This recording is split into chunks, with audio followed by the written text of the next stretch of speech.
Essa lei aprovada aí que modifica o Código de Posturas de Belo Horizonte, como que era a lei anterior? Quando que ela foi aprovada? Tem muito tempo, doutor? Então, essa lei foi aprovada pelo município de Belo Horizonte. Ela estabelece que os bares e restaurantes podem utilizar calçadas desde que a largura dessas calçadas seja de, no mínimo, 2,70 metros.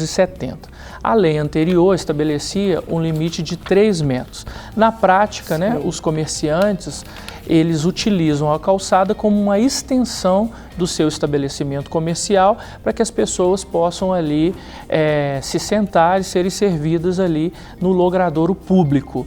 É uma discussão interessante porque essa lei foi aprovada agora em janeiro. Então, foi dia 13 de janeiro. Então, nós estamos aí fazendo um test drive, né, para ver se realmente vai ou não vai funcionar. Porque às vezes a gente pensa que é pouquinho, mas dá uma diferença significativa. Com certeza, né? 30 centímetros, porque o que acontece é o seguinte, tem calçadas que se adequam a essa possibilidade e tem calçadas que não se adequam a essa possibilidade. Então, por exemplo, se a calçada tem 2,70 metros, na lei anterior não poderia colocar. Agora, por causa de 30 centímetros, ela já pode ser utilizada. Então, assim, parece pouco, mas vai interferir bastante no dia a dia das pessoas na nossa cidade. E aí eu pergunto, na opinião do senhor, né, essa lei, ela fere o direito de ir e vir previsto na Constituição Federal? Então, a nossa Constituição dá a cada um de nós o direito de ir e vir, e essa lei específica, ela estabelece que a utilização é de até 2,70 metros, porém, tem que se estabelecer pelo menos 1 metro para o trânsito das pessoas. Sim. A questão toda, Carol, é o seguinte, pessoas com deficiência... Não passa aí. Pessoas, por exemplo, vamos imaginar um pai com carrinho de bebê, pessoas com mobilidade reduzida, cadeirantes. Muitas vezes elas vão ter os seus direitos violados, porque elas não vão poder utilizar ali. Outra questão também que é importante a gente salientar é que se a pessoa tem que se deslocar da calçada e ir para a rua para poder passar por ali, ela está correndo o risco de um acidente também. Outra questão que é importante em relação à lei, porque o Brasil, a gente sabe, né, tem a lei que pega e a lei que não pega. Quando é que a lei funciona? Primeiro, quando a sociedade fiscaliza e segundo, quando o poder público fiscaliza. A questão é, será que os nossos fiscais de postura vão estar preparados para fazer essa fiscalização? Agora, eu já quero também deixar claro o seguinte, se alguém se sentir, por exemplo, prejudicado numa questão como essa, faça um boletim de ocorrência. Faça uma denúncia, por exemplo, aqui em Belo Horizonte, nós temos 156, que é o telefone que você pode fazer qualquer tipo de denúncia na Prefeitura de Belo Horizonte e depois acompanhar o trâmite desse... Será que as pessoas fazem mesmo? Porque às vezes ela pensa assim, ai meu Deus, o negócio é tão insignificante, ou até se chamar, será que vai ser bem atendido? Por causa disso? Nós estamos vivendo um momento de transição, né? Nós estamos com uma prefeitura renovada, nós estamos com a Câmara Municipal renovada de 60%, praticamente, são novos vereadores. E o que eu posso dizer... que você faz parte dessa turma nova. Tem a graça de Deus, né, de estar ali participando. E o que eu tenho visto é o seguinte, as pessoas querem fazer Belo Horizonte caminhar.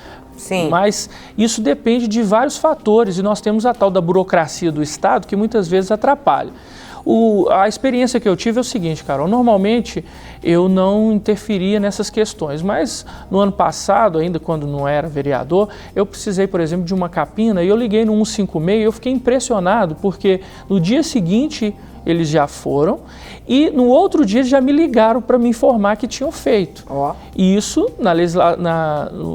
no governo anterior. Sim. Esse agora eu não sei como está, eu sei que essa parte ainda está no início, mas o importante é a gente tentar, né? Tem que usar todos os recursos possíveis para que a gente possa fazer valer o nosso direito. O importante é conhecer. Conhecendo o nosso direito, a gente pode reclamar. Então, por exemplo, se você passa num local, numa calçada, e você vê, por exemplo, que o comerciante está utilizando toda a calçada e não está deixando um espaço para os transeuntes, para as pessoas, os pedestres passarem, você pode reclamar com ele. Se ele não atender, fala assim, mas a legislação diz que você tem que deixar um espaço de pelo menos 1 metro. Ah, mas eu não vou atender. Chama o fiscal da prefeitura ou até a polícia militar, faz um boletim de ocorrência e depois reivindica os seus direitos nos órgãos competentes. Aí eu pergunto, pois não. Você falou 1 metro, se aí ele está ocupando um espaço, esse 1 metro tem que ser, você usa 1 metro daqui até o final, ou se ele quiser deixar aquele caminho no meio,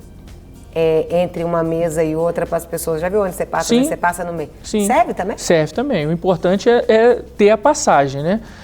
No direito civil a gente tem um direito de passagem, né?